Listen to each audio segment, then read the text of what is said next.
Welcome back inside the cave on this Tuesday morning, the morning after the big championship game, and now we can call ourselves national champions. Tom Crawford, who's coming to us from Indiana this morning. Tom, a great game last night for the Wolverines, and it's nice to say national champions. Yeah, it was well earned. It was we knew it was not going to be easy, Pat Hayes, and it certainly wasn't. And because you kind of, they mucked things up. I mean, I going in this game, I thought it was going to be like those games against Michigan had against Iowa, and the Michigan State games, just the way that those teams defend. And boy, it was tough, but so resilient. And Trey McKinney is the new Mr. Big Shot in my mind. Yep. He is. That one was big, and he's been delivering all season long. Well, the MVP, of course, was Elliot Cadeau. 19 points, 3 rebounds, a couple of assists. He played a masterful game at that point guard and created those fouls, which were something else. Yeah, they got in foul trouble. They got UConn in foul trouble at the guards, and I thought that was as key as much. And there, Morez Johnson Jr. had some big time boards, and at halftime I'm thinking, I guess the biggest takeaway at halftime was, okay, Michigan hasn't scored a point outside the paint, and that was insane because they had been doing so well from beyond the arc, but just they were up by 4, with some bizarro stats in the stat box. So it was a strange ending to a wonderful tournament run. I mean, they just annihilated everybody, but hey, had to earn that last one. That's the way it should be, right? Absolutely. Well, the Wolverines now national champions, and I'm sure there's going to be a lot of celebrating in Ann Arbor today. I would think, it's like I'm kind of insulated right now. We did, the game, ended late as we knew it would. And then, I'm here with my fraternity brothers from Beta Theta Pi over days at the University of Michigan, 5 decades ago. And so when they waited for me to get out of all the press stuff and came back here, and 2:30 before I went to bed. So a lot of euphoria, but hey, it's a lifetime experience. I mean, How often does your team win a national championship? Well, Tom, neither team, if you looked at the stats without knowing the end of the game score, you'd have to think that both teams would have lost the game because unlike Michigan, they neither team shot over 40% from the field, and the three-point shooting was brutal. But one of the things for Michigan, and it's been one of their strengths all year long, is the starters only played 30 minutes basically. Luxembourg played 36 minutes and probably shouldn't have, but right. Everybody plays 30 minutes. Then you look at Connecticut's guys, and they're playing heavy minutes, 36, 34. Caravan never came out. The depth of Michigan's team really enables those guys to play at a very high level for the minutes they're in there. Yeah, we've noticed this, Mark, all season long. There was, it's like you're going on a construction site or fix it up project, and you got a lot of tools in your tool belt, and which one do I go to today? And that's the versatility of this team. And I think another, all the takeaways, and there'll be plenty of takeaways today, tomorrow, and Michigan fans good Lord, they can savor this for a long, long time. But they're going to look back at, wow. I mean, it's like, this was the kind of game, this is what we talked about last night. This almost like these possessions were like football possessions. They were so important. And UConn, when you looked at how they approached the half-court game, 30-second shot clock, they spent 18, 20 seconds not even interested creating a bucket. They just wanted to evaporate as much as they could of that shot clock, make it a possession game, and they went to work for 10 seconds, and they were pretty effective getting something out of those final 10 seconds to score or to draw a foul or whatever from Michigan. And it was this is how, they do it. This is their secret sauce. I'm talking about UConn, and it was effective, I thought. Well, Michigan finished the year number one in defense in the Ken Pom ratings, and I'm not sure they were ever out of the top 2 or 3 all year long. And Mara is, I've been coaching 50 years, and I'm not sure I've seen a better rim protector than he is. I mean, with Johnson and Mara around the rim, and if a team has somebody in the post area where they don't have to come out of the paint, if you wanted to go back and look at the tape, how many times he either affected the shot or blocked the shot, that's where you have a tremendous defense when you got a rim protector like he is. Yeah, and so and it's crazy. I mean, your personnel so much, you start picking them apart. Oh, I wish you could do this. I wish you could do that. I wish Morrow was a little bit more physical and here and that. And how does he get the ball taken away from him? Blah, blah, blah. His presence is insane of what he does, even to big dudes, all season long. That's been amazing. But back again to the key element of the game. Let's flip it to the offensive side for a second. And getting to the obviously the points in the paint. What does the points in the paint mean? You're going to get fouled. And the fact Michigan was so good at the free throw line. Roddy Gale Jr. missed those 2 throws down right near the end, which was surprising, and it opened the door a little bit for UConn in those waning seconds. But my God, that was the key element to the game, was how the proficiency at the free throw line. You remember we talked about in the Bama, the Bama game and the Tennessee game in Sweet 16 and the Elite Eight. Michigan had missed 9 free throws against Bama and 10 against Tennessee, and all of a sudden this was like the Michigan State game at Roslyn. They just knocked them down, and they all kind of won. And boy, that was huge for Michigan in winning this basketball game. Well, Dusty May assembled. He hit 4 home runs in the portal. I mean, Johnson, Cadeau, Ledenberg, and Murrah. I mean, they were all home runs, and he did it last year with a couple home runs out of the portal as well. And they're going to have to dip back in their toes today because the portal opens today, and I'm sure they've already been some work behind the scenes. But there are going to be some holes to fill, and don't be surprised if one of the first things they do is go after some big guys, because that's been his MO the last couple of years. Yeah. I use the word secret sauce way too many times, but it's so applicable. That is the secret sauce. He knows how to operate, or to make that an effective combination. And who knows what's going to happen? I mean, I don't know for sure. We don't know for sure if Morez Johnson. I think he's going to go this year. I think there's, I think he will, or Mara and Morez, are they both going to go? Boy, when you win a national championship and you're first round, you go, okay, I'm good. This works. But now the NIL and the key thing for Michigan when they identified is Yax as their ultimate transfer portal kid.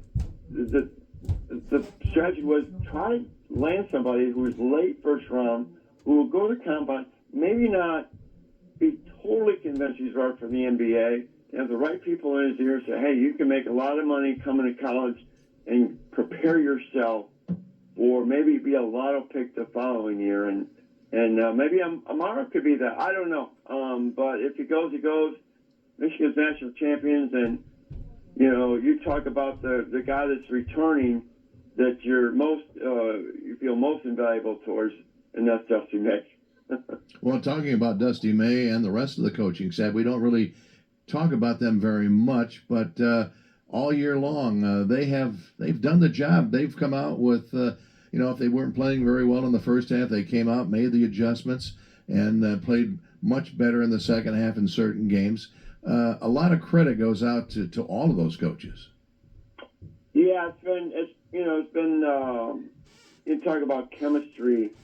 And culture, and that starts with staff and trainers and the managers, everybody on this team. And I told the guys last night, from a media standpoint, I've been covering Michigan basketball and football, and you have a lot longer than me, Pat, 24 years. And in football and basketball, and an incredible football team in 2023. This will be my all-time favorite team of all time, not even close, because of the continuity, because of the way they talk about each other, and share the accolades and share the basketball. No one's about stats, and that starts with the coaching staff. I mean, that's every day. Duffy made an interesting comment. He stopped practice one time, and that banner at Chrysler, that national championship banner, sits all by itself out there in the middle. All the other ones are flying Final Four and Big Ten championships, and they're saying that that banner looks pretty lonely out there. It needs another one, and now they got another one. It's going to be risen right next to it. Yeah, it's going to be pretty to see that thing go up. And gosh, I had another question I wanted to ask you about. Oh, I know you on Sunday's show. We had you on, and you mentioned, or we talked about Ward Manuel and what he should be doing with Dusty May to keep him in Ann Arbor. And you mentioned that he's been taken care of, which makes me feel a lot better. Oh yeah, he's taken care of. We heard that. I'm trying to think. That was in Chicago at the Final Four banner. I was in a media scrum with him and a couple others, and he used the term again. He's used it a couple times. We're going to wrap it.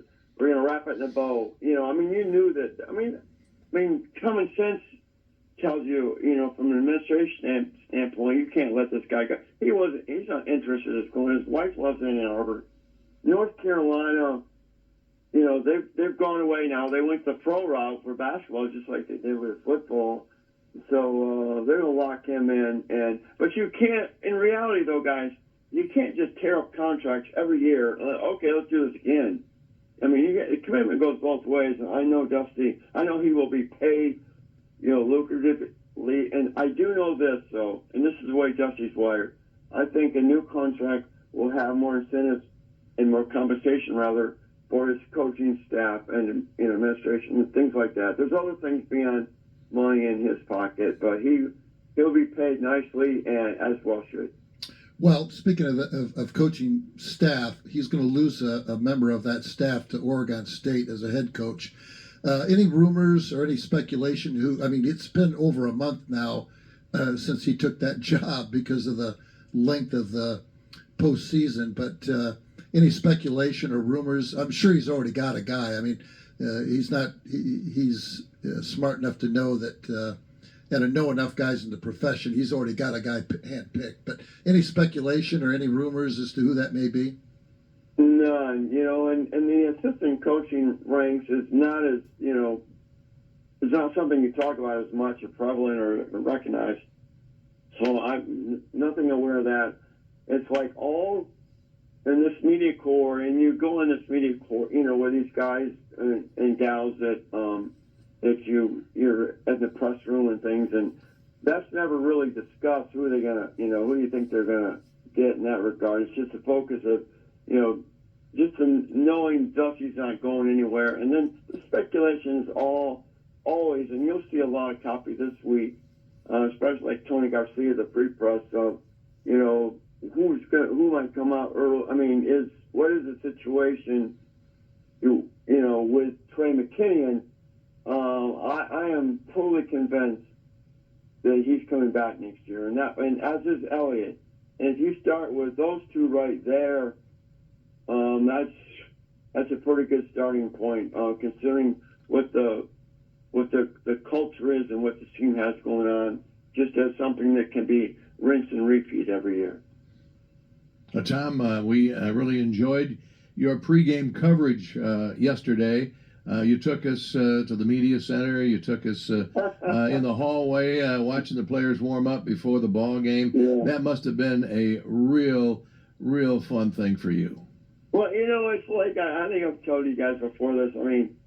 If I want to do this media stuff, analysis of the X and O's and what's going to happen is one thing. But I feel as a credential media, there's a responsibility. You need to take your fans behind the scenes to where they do not able to see, and the press room and the stretching and seeing the players up close and the focus. They're very, Michigan is very stoic. They got certain music they play and certain ways they do things, and it's really interesting. And what's great about it here, when you're here in the NCAA tournament, you get closer access than you do when you're back home at Chrysler, which is more Fort Knox, if you will. We don't have any locker room access after the game where it's a full locker room. We have 3 designated players that are brought into the media center along with Dusty, and it doesn't go beyond that.